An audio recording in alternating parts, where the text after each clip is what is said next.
सर्वांनी इकडे लक्ष द्यावं. धम्मदेशना आपण कमी वेळामध्ये कमी शब्दामध्ये ऐकणार आहोत.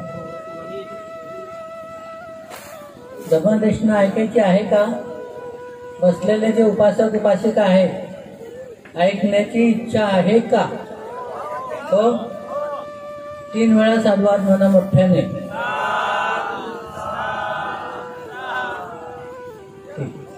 आता जे उभे आहेत त्यांनी खाली बसून घ्या. खाली बसा. धम्मदेशना ऐकायची असेल तर खाली बसून घ्या.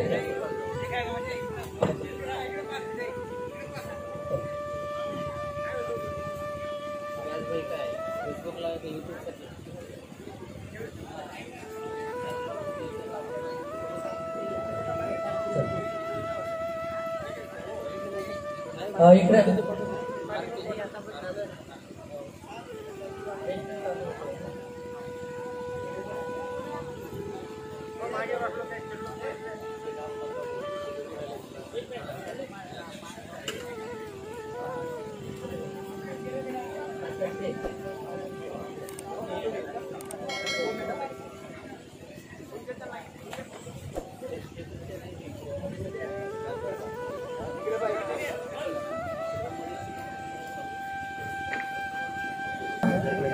तथागतांचा पावन पवित्र पूजनीय भिक्खू संघ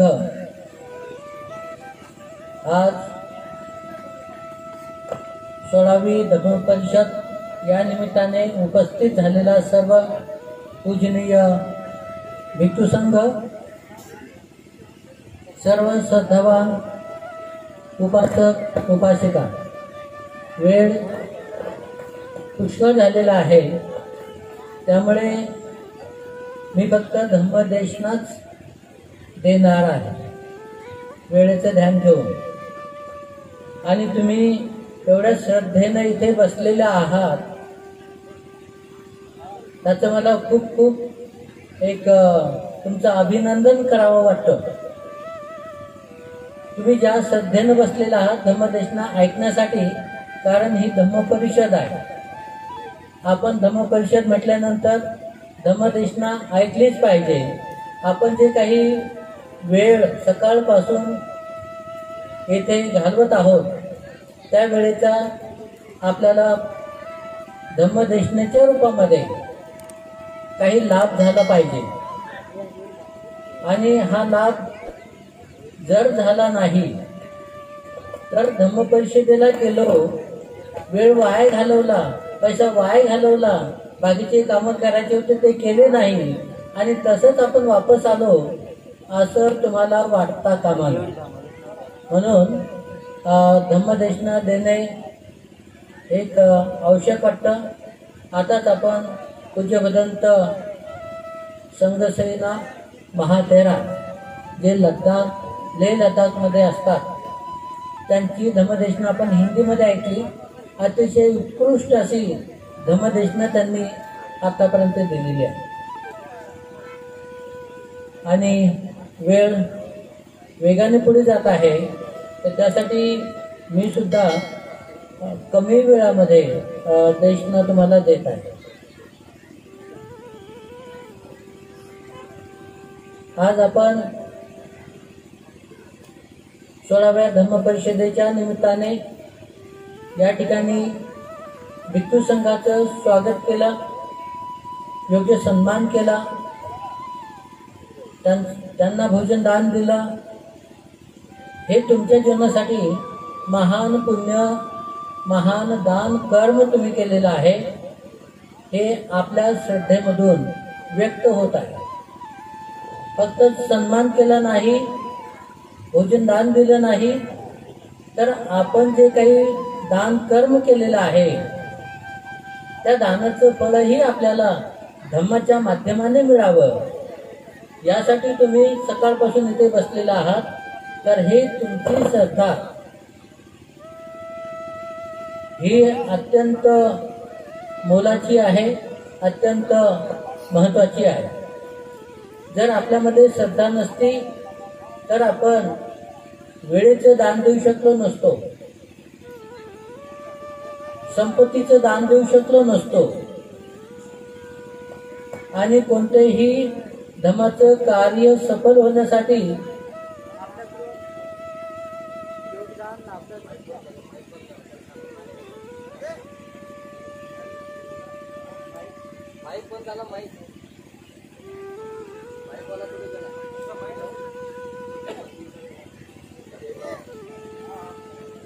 चालू आहे का?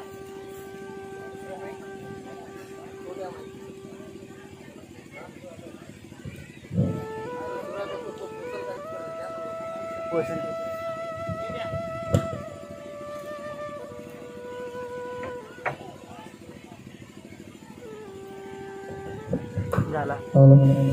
Hello hello.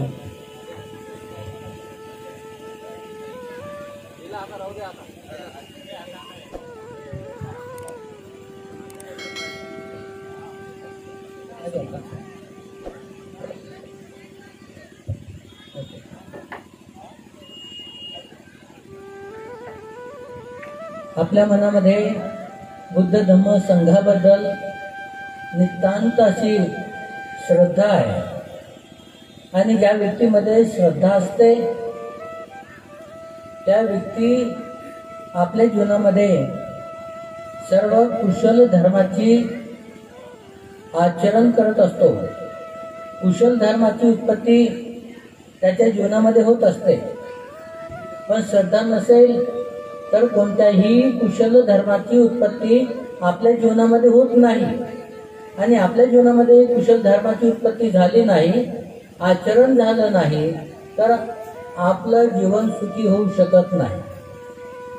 आपल्या जीवनामध्ये सुख, आपल्या जीवनामध्ये समाधान, आपल्या जीवनामध्ये आनंद जर आपल्याला प्राप्त करायचा असेल तर आपल्याकडे तशी मानसिक अवस्था असली पाहिजे. आपली मानसिक अवस्था त्या प्रकारची नसेल, कुशल मानसिकता आवश्यक नसेल, सदैवयुक्त मानसिकता नसेल तर तो व्यक्ती शीलाचे पालन करत नाही, दान देत नाही, स्वतःच्या मनाचं परीक्षण करून स्वतःचं मन परिशुद्ध करण्याचा प्रयत्न करत नाही आणि तो व्यक्ती आपले मनामध्ये असलेला अहंकार, गर्व, अज्ञान नष्ट करून प्रज्ञेचा विकास करू शकत नाही. म्हणजे तुम्ही माणसाच्या भूमीमध्ये जन्म घेऊनही माणसाच्या भूमीची जी काही धम्मसंपत्ती असते ती धम्मसंपत्ती कशी प्राप्त करावी हे आपण जाणत नाही, समजत नाही. अशा पद्धतीनं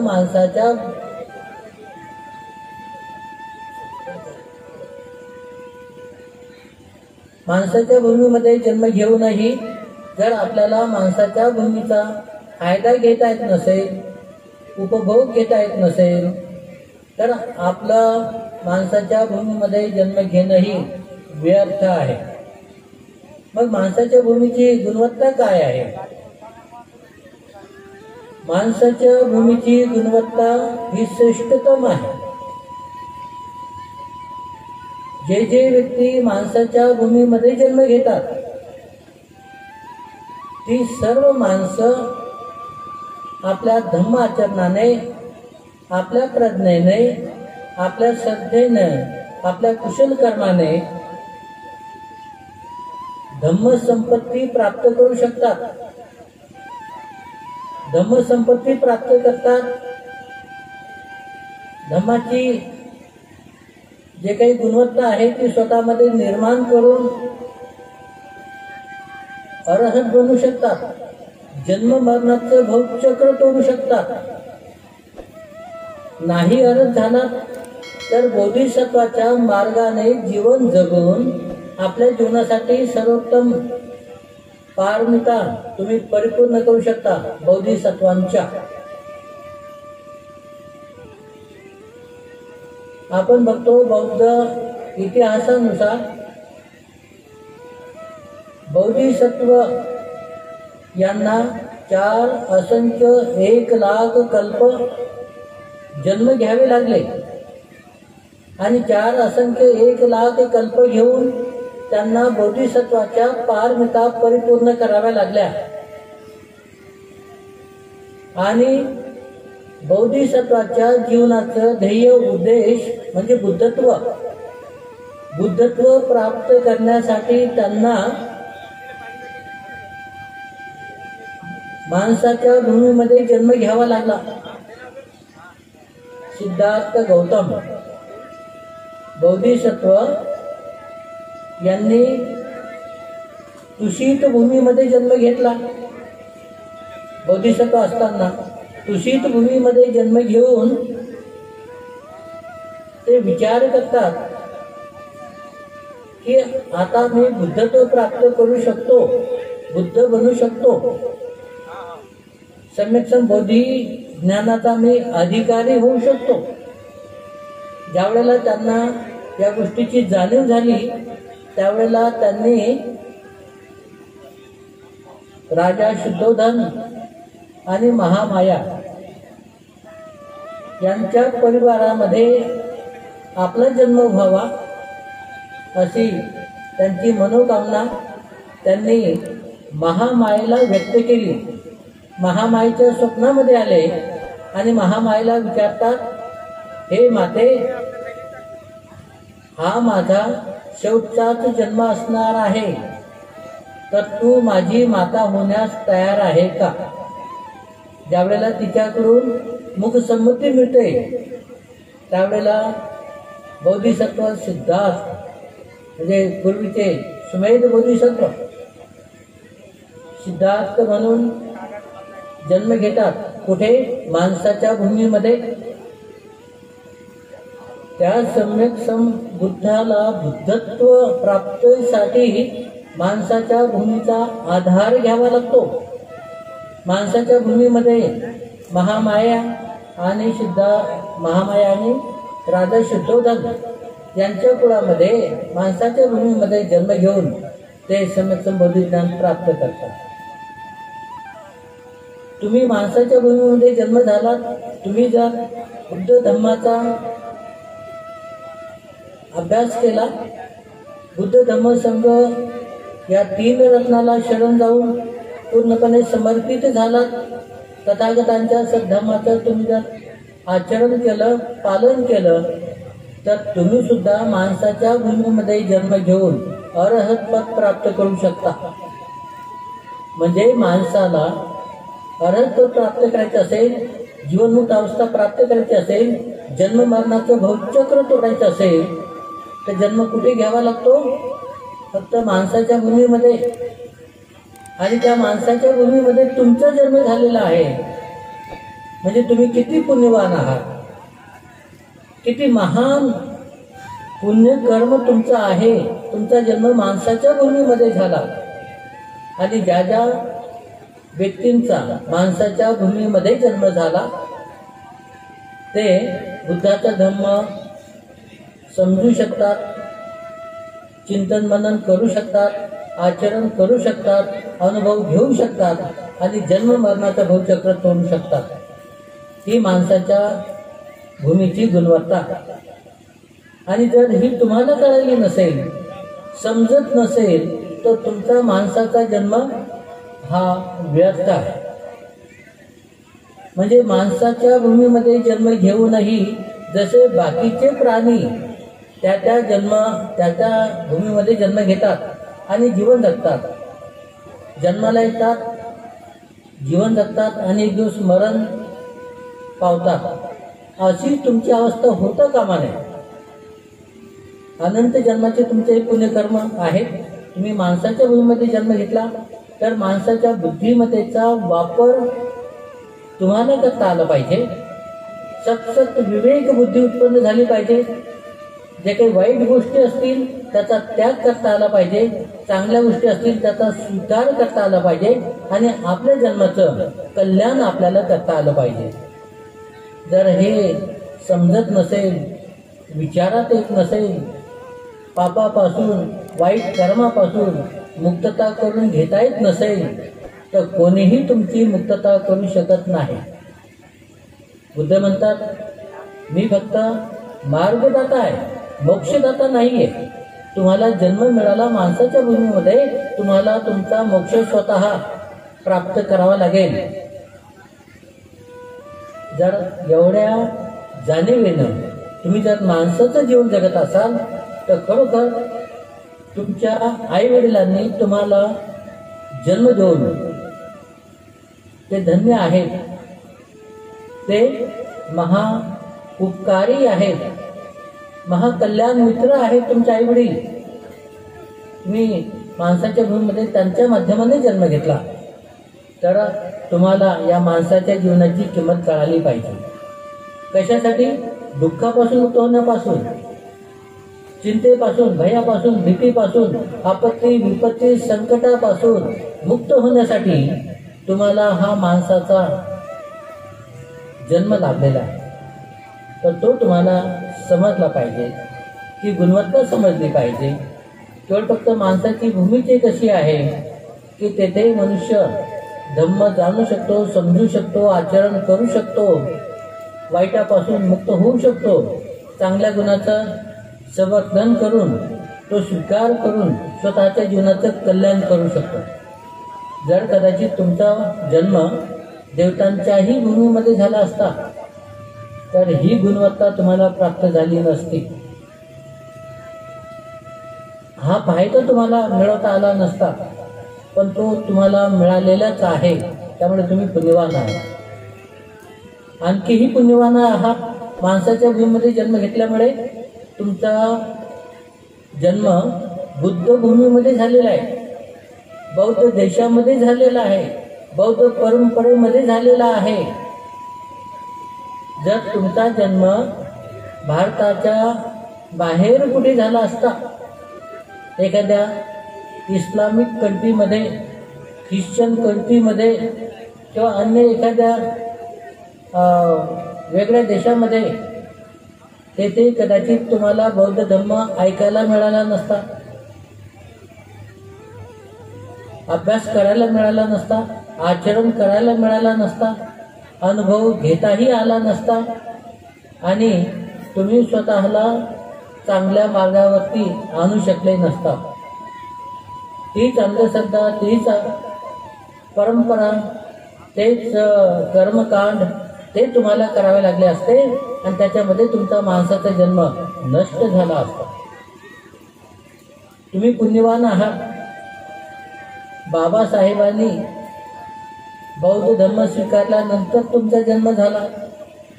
जर कदाचित तुमचा जन्म बाबासाहेब आणि सम्राट अशोक यांच्या कालावधीमध्ये कुठेतरी झाला असता तर कदाचित तुम्ही बौद्ध धर्म स्वीकारला असता की नाही, बौद्ध धर्माच्या वाटेवरती आले असते किंवा नाही, सांगणं मोठं कठीण आहे. म्हणून आताच्या काळामध्ये जरी तुमचा जन्म झाला पण बाबासाहेबांनी बौद्ध धर्म स्वीकारल्यानंतर झाला, कारण की तो बौद्ध धर्म बाबासाहेबांनी तुम्हाला तुमच्या जीवनामध्ये उतरवण्यासाठी त्यांनी प्रयत्न केला. पुण्यवान लोक आहात तुम्ही, बाबासाहेबांची पुण्याई आहे. त्यामुळे तुम्ही भारताच्या भूमीमध्ये, बौद्ध देशामध्ये, बौद्ध परंपरेमध्ये जन्म घेऊन बाबासाहेबांच्या धम्मक्रांतीनंतर तुमचा जन्म झाला किंवा अशोकाने बौद्ध शासन प्रस्थापित करण्यासाठी, टिकून ठेवण्यासाठी जे प्रयत्न केले त्या कालावधीमध्ये तुमचा जन्म होत आहे. बुद्ध शासनामध्ये, बुद्ध शासन जे सध्या चालू आहे त्या बुद्ध शासनाच्या कालावधीमध्ये तुमचा जन्म झाला. तुम्ही खरोखर पुण्यवान आहात आणि याचा तुम्हाला अभिमान वाटायला पाहिजे. कदाचित तुम्ही भारत देश बाहेर सोडून गेलात तर ज्या ज्या ठिकाणी बौद्ध धर्म आहे त्या त्या देशातील लोकांची संकल्पना आहे की आमच्या मनुष्याच्या जीवनामध्ये एकदा तरी आम्हाला भारत भूमीचं, बौद्ध भूमीचं दर्शन व्हावं. ज्या ठिकाणी बुद्धाने वाटचाल केलेली आहे, ज्या ठिकाणी बुद्ध वावरलेले आहेत, ती माती बुद्धाच्या स्पर्शाने, अनुकंपेनं पुनीत झालेली आहे ती मातीचं दर्शन तरी आम्हाला व्हावं ही त्यांची अपेक्षा असते. म्हणून जगातील जे जे काही बौद्ध धर्मावरती विश्वास ठेवणारे, बौद्ध धर्माला शरण जाणारे लोक असतात, त्यांचं एक स्वप्न असतं की मी बुद्धगयाला जावं, सारनाथला जावं, लिंबुनीला जावं, कुशीनगरला जावं, राजगृहाला जावं आणि त्या ठिकाणी वंदन करावं की ज्या ठिकाणी बुद्धाचे पाऊल पडलेले आहे. त्यांची ती श्रद्धा, त्यांची ती भावना, त्यांचं ते कुशल चित्त येथे आल्यानंतर त्यांना निश्चितच त्या अनुभूतीचं साक्षात्कार देते. ते व्हायब्रेशन्स, ते अनुकंप, ते तरंग बुद्धाने ज्या ठिकाणी वास्तव्य केलं त्या ठिकाणचे ते तरंग ते अनुभवतात आणि धन्य होतात, सुखी होतात, आनंदी होतात. या ठिकाणी आपल्या बाजूलाच अजिंठा लेण्या आहेत. ह्या लेण्या अशोकाच्या काळामध्ये कारागिरांनी कोरल्या आणि कारागिरांनी कोरल्यानंतर त्या ठिकाणी अरहत भिक्षूंचं वास्तव्य त्या ठिकाणी आहे. तुम्ही जर त्या ठिकाणी ध्यान केलं, ज्या ज्या ठिकाणी अरहत भिक्षूंचे पाऊल फिरलेले आहेत त्या ठिकाणी तुम्ही सदैव चित्ताने ध्यान केलं, एकाग्रचित्त होऊन ध्यान केलं तर तुम्हाला सुद्धा ते तरंग आजही अनुभवायला येतात. अनुभूती घ्या. फक्त याचं, बघायचं, फिरायचं आणि निघून जायचं असं होऊ नये. काही वेळ काढा, वेळ द्या, ध्यानाला बसा. लेण्यामध्ये, लेण्याच्या आजूबाजूला किंवा आता हे जे आपला हा परिसर आहे धम्मांचलचा परिसर, या ठिकाणी सुद्धा बौद्ध भिक्षू वावरलेले आहेत. त्यांचे ते तरंग आजही आपल्याला अनुभवायला मिळतात. पण ती मानसिक अवस्था, ते मेंटल बॅकग्राऊंड तुम्ही ते तयार करा आणि त्याचा अनुभव घ्या. तर मी वेळ ध्यान ठेवूनच बोलतोय, जास्त बोलत नाही. खूप काही बोलावं वाटत होतं पण वेळ कमी आहे. तर तुम्ही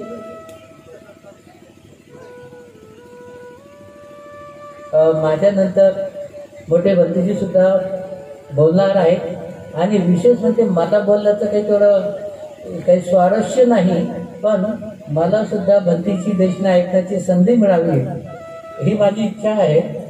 म्हणून मी थोड्या कमी शब्दामध्ये बोलत आहे. थोडक्यात सांगतो, आपल्यामध्ये श्रद्धा आहे, श्रद्धा असावी, श्रद्धा असलीच पाहिजे. आणि ज्या ज्या माणसामध्ये श्रद्धा आहे त्या त्या माणसाचं ते धन आहे. बुद्ध म्हणतात माणसाच्या जीवनामध्ये सर्वश्रेष्ठ धन कोणतं आहे तर ते श्रद्धा धन आहे. श्रद्धा धन हे सर्वश्रेष्ठ का आहे? त्याचं कारण आहे की ज्याच्यामध्ये श्रद्धा असते तो मनुष्य आपल्या श्रद्धाबलाने हे जे काही भवचक्र आहे, जे काही हा ओघ आहे, जे काही हा आश्रवांचा प्रवाह आहे, त्याला तो आपल्या श्रद्धाबलाने तोडू शकतो. मग जर तुमच्यामध्ये श्रद्धा असेल, श्रद्धा म्हणजे तुमचा आत्मविश्वास, कॉन्फिडन्स, तुमचा दृढ निग्रही विश्वास, हा तुमचा दृढ निग्रही विश्वास कशावरती असावा आणि का असावा? तुमचा दृढ विश्वास, आत्मविश्वास किंवा तुमची श्रद्धा कशावरती असावी? ही असावी, थोडं लक्ष देऊ नाही का, तुमच्या कर्मावर असावी. तुमचे कर्म त्याच्यावरती तुमची श्रद्धा असावी. कर्म जसे कर्म तशी फळ. कर्म करणारा तुम्ही स्वतः, कर्माचा फळ भोगणारा तुम्ही स्वतः. या गोष्टीवरती तुमची श्रद्धा असावी. आणि जर तुमची श्रद्धा तुमच्या कर्मावरती असेल तेथे अंधश्रद्धा, अंधविश्वास, कर्मकांड उत्पन्न होत नाही. तेथे आत्मा, परमात्मा, ईश्वर, परमेश्वर उत्पन्न होत नाही. त्याला स्थान नाही. तुमची श्रद्धा कशावर आहे? तुमच्या कर्मावर आहे. तुमचे कर्म चांगले असतील तुम्हाला फळं चांगले मिळतील. तुमचे कर्म वाईट असतील तर तुम्हाला त्याची फळं वाईटच मिळतील. म्हणजे इथे कर्म करणारे तुम्ही आणि फळ देणारा कोणी दुसरं कोणी आहे का? अशी अद्भुत शक्ती, अद्भुत भीती येथे उत्पन्न होत नाही. येथे देव उत्पन्न होत नाही, ईश्वर उत्पन्न होत नाही. या गोष्टीला इथे मुळी स्थान नाही. आणि भगवान बुद्धांनी नेमकं हेच केलं. काय केलं? तुमच्या मनामध्ये तुमच्या कृतीबद्दल, तुमच्या कर्माबद्दल एक विश्वास उत्पन्न केला आणि सांगितलं जसे कर्म तसे फळ. चांगले कर्म करा चांगलं फळ मिळेल, वाईट कर्म कराल तर वाईट फळ मिळेल. म्हणजे इथे भगवान बुद्धाने जो काही आत्मा, ईश्वर, परमेश्वर, परमात्मा याचं अस्तित्वच संपुष्टात आलं, ते नष्ट केलं, त्याची उद्ध्वस्त केली. कारण तुमच्या मनामध्ये अंधश्रद्धा उत्पन्न झाली तर भीती उत्पन्न होईल. अंधश्रद्धा उत्पन्न झाली तर लोभ लालच उत्पन्न होईल. अंधश्रद्धा उत्पन्न झाली तर कर्मकांड उत्पन्न होतील आणि अंधश्रद्धा उत्पन्न होऊन तुमच्या जीवनाचं नुकसान होईल. ही गोष्ट तुमच्या जीवनामध्ये होऊ नये म्हणून भगवान बुद्धाने तुम्हाला सावध केलेलं आहे. स्वतःला तपासा. सुख दुःख तुमच्या जीवनामध्ये उत्पन्न होत आहे, ते तुम्ही भोगत आहात, ते नष्ट कसं करायचं ही सुरुवात भगवान बुद्धाने धम्म ज्ञान देऊन तुम्हाला धम्म प्रकाशित केलेला आहे. तुमची श्रद्धा तुमच्या कर्मावरती असावी. तुमची श्रद्धा कर्माच्या विपाकावर असावी. कर्माचं विपाक, कर्माचं फळ जे पेराल ते उगवेल. पेरायचं एक आणि अपेक्षा करायची दुसऱ्या धनाची, ते शक्यच नाही. पण बुद्धाने शाश्वत आणि निसर्गता जे सत्य आहे ते तुम्हाला काय केलेलं आहे? विदित केलेलं आहे. तुमची श्रद्धा कर्मावर असावी. तुमची श्रद्धा कर्माच्या विपाकावर असावी. आणि तुमची श्रद्धा कशावर असावी? तुम्ही कर्म कराल तर फळ सुद्धा तुम्हालाच भोगावे लागेल. या 3 गोष्टीवरती तुमची श्रद्धा असली पाहिजे. आणि या 3 गोष्टीच्या माध्यमाने तुम्ही स्वतःला तपासलं पाहिजे, स्वतःचं परीक्षण केलं पाहिजे. जर तुम्ही स्वतःला तपासलं, स्वतःचं परीक्षण केलं तर तुम्हाला तुमच्या बाहेर कुठे विश्वास ठेवण्याची किंवा भीती बाळगण्याची कसलीही गरज पडत नाही. म्हणून बुद्ध सांगतात की हा जो मार्ग आहे हा दुःख मुक्तीचा मार्ग आहे. हा जो मार्ग आहे हा ज्ञानाचा मार्ग आहे. अंधश्रद्धा नष्ट करण्याचा मार्ग आहे. कर्मकांड नष्ट करण्याचा मार्ग आहे. तुमच्या मनामध्ये जे काही भय, भीती, लालच, लोभ, आसक्ती देवाच्या नावाने, कर्माच्या नावाने, अंधश्रद्धेच्या नावाने जी काही उत्पन्न होते ही सगळी या ठिकाणी शून्य होऊन जाते. तुमच्या बुद्धीचा वापर करा. तुम्हाला बुद्धी असताना त्याचा वापर करायला शिकलं पाहिजे आणि प्रत्येक गोष्ट तपासायला शिकली पाहिजे. आणि हे जे तत्वज्ञान जे सांगतात ते ज्ञान, तो धम्म कोणाचा आहे? सम्यक बुद्धांचा आहे. म्हणून या ज्ञानावर, या शिकवणुकीवर, या महागुरूवर जे महाकारुणिक आहेत, महाप्रज्ञावान आहेत, महाविशुद्धी पदाला पोहोचलेले आहेत, अशा महागुरूवर तुम्ही काय ठेवली पाहिजे? श्रद्धा ठेवली पाहिजे. एक तुमचा कॉन्फिडन्स असला पाहिजे, विश्वास असला पाहिजे की यांचं हे सम्यक बोधी ज्ञान दुःख मुक्तीचं ज्ञान आहे, भवचक्र तोडण्याचं ज्ञान आहे. जन्मजन्माचं जे चक्र आहे अज्ञानाचं हे नष्ट करण्याचं ज्ञान, सम्यक संबोधी ज्ञान हे बुद्धाचं ज्ञान आहे. म्हणून अशा महागुरूवर आपली श्रद्धा असली पाहिजे. 4 गोष्टीवरती श्रद्धा ठेवा, तुम्हाला जीवनामध्ये काहीही कमी पडणार नाही. तुमचे कर्म, तुमच्या कर्माचं विपाक, तुमचे कर्म तुम्ही स्वतः कराल, स्वतः भोगावं लागेल, स्वतः जबाबदार म्हणून त्याचा स्वीकार करावा लागेल. आणि जे महागुरू तुम्हाला शिकवतात त्या बुद्धावरती तुम्ही श्रद्धा ठेवली पाहिजे, त्यांच्या धर्मावर, त्यांच्या संघावर. जर तुम्ही अशी श्रद्धा जोपासली तर निश्चितच तुमच्या जीवनाचं कल्याण होईल आणि तुम्ही सर्व अंधश्रद्धेपासून, कर्मकांडापासून, सर्व दुःखापासून मुक्त व्हाल हीच अपेक्षा करतो. आणि मी वेळेचं ध्यान ठेवून माझं हे प्रवचन या ठिकाणी संपवतो. भवतु सब मंगलम, भवतु सब मंगलम, भवतु सब मंगलम. बंधूजी लोकांनी मला ऐकून घेतलं त्याबद्दल मी बंधूजी सांगायचे